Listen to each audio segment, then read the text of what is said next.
देशाचे पंतप्रधान नरेंद्र मोदी यांच्या कार्यकाळात देशाने सर्वच क्षेत्रात प्रगती केली आहे। अनेक लोकहिताचे निर्णय झालेत। आंतरराष्ट्रीय पातळीवर देशाचे नाव अग्रक्रमांकावर नेले।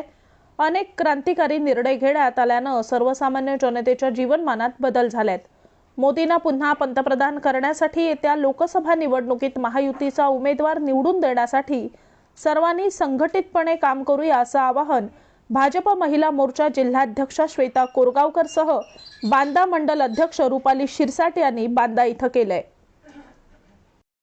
5 मेला लोकसभेच्या निवडणुका जाहीर झालेला आहे। सगळीकडे इलेक्शनचा फिवर पसरलेला आहे आणि त्या मोडमध्ये भारतीय जनता पक्ष सुद्धा फुल ऑन ऍक्टिव्ह झालेला आहे आणि त्या दृष्टीने आपल्या बेसिकच्या कार्यकारिणीच्या प्रचाराची जोरदार रणधुमाळी चालू आहे। बांदा मंडलची महिला अध्यक्ष म्हणून माझ्याकडे अलीकडेच कार्यभार दिल्यानंतर बांदा मंडलची महिला कार्यकारिणी जारी करण्याचं काम काही कारणांनी राहिलेलं होतं, जे आपण आता महिला कार्यकारिणी आज इथं आपण सगळ्या आपल्या मान्यवर नेत्यांच्या उपस्थितीत आणि जिल्हाध्यक्ष आमच्या श्वेताताई कोरगावकर यांच्या मार्गदर्शनाखाली जाहीर केलेली आहे। आणि ही संपूर्ण बांदा मंडलची जी कार्यकारिणी आहे तब्बल 25 जणांची कार्यकारिणी आपण आता जाहीर केलेली आहे। काही दिवसांनी लवकरच या कार्यकारिणीचा विस्तार सुद्धा केला जाणार आहे।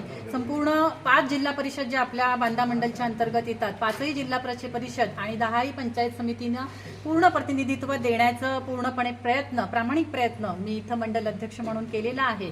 आणि त्या दृष्टीनं आपल्या 25 ज्या आपल्या आजच्या कार्यकारिणीमधल्या सदस्य आहेत त्यांच्या उपस्थितीत आज आपण इथंही बांदा मंडलची कार्यकारिणी जाहीर केलेली आहे। 2 सरचिटणीस, 5 उपाध्यक्ष, 6 चिटणीस, कोषाध्यक्ष, सदस्य अशी ही व्यवस्थित आणि सर्वसमावेशक कार्यकारिणी आपण जाहीर केली आहे। आणि येणाऱ्या लोकसभेमध्ये संपूर्ण महिला वर्ग सुद्धा भारतीय जनता पक्षाच्या या वतीनं निवडणुकीच्या प्रचारात पूर्ण ताकदीनं उतरणार आहे आणि पुन्हा एकदा मोदी साहेबांना आम्ही मोठ्या बहुमताने लोकसभेमध्ये बघण्यासाठी अतिशय उत्सुक आहोत।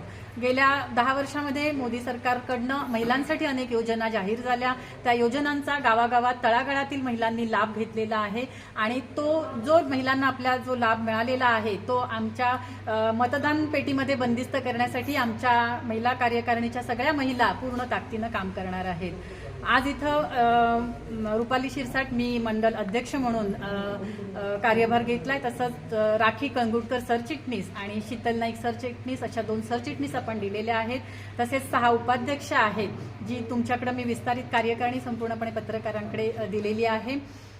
तर या सगळ्या कार्यकारिणीच्या वतीनं मी इथं जाहीर करते की आपण येणाऱ्या काळामध्ये भारतीय जनता पक्षाचं हात बळकट करण्यासाठी पूर्ण ताकदीनं आणि प्रयत्न करणार आहोत। त्याच्यासाठी श्वेताताईंचे सुद्धा आम्हाला मार्गदर्शन राहणार आहे आणि त्याचबरोबर बांद्यातील आमचे जे भारतीय जनता पक्षाचे सर्व मान्यवर आहेत, बांदा मंडलचे अध्यक्ष महेश दुरी आहेत, तसेच मंदार दादा कल्याणकर, शीतल दादा राऊत या सगळ्यांच्या आणि आपल्या ज्या बांद्याच्या सरपंच आहेत प्रियांकाताई नाईक यांच्या सर्वांच्या मार्गदर्शनाखाली ही टीम आपली कार्यरत राहणार आहे। धन्यवाद। किरण सामंत यांना जर उमेदवारी दिली तर बांदा मंडलची भूमिका काय राहणार? हे बघा, एक तर भारतीय जनता पक्षाची भूमिका पूर्णपणे स्पष्ट आहे। भारतीय जनता पक्ष हा वरिष्ठांचे आदेश मानणारा पक्ष आहे, त्यामुळे वरिष्ठांकडनं जो आदेश येईल तो भारतीय जनता पक्ष पाळणार। पण भारतीय जनता पक्षाची आग्रही भूमिका अशी आहे की कमळाला मतदान करण्याची संधी आम्हाला मिळावी। पक्षाकडनं जो कोण उमेदवार येईल त्याचा पूर्ण ताकदीनं प्रचार मंडल कार्यकारिणीचे अध्यक्ष म्हणून केला जाईल याची ग्वाही मी आपणाला देते। थँक्यू।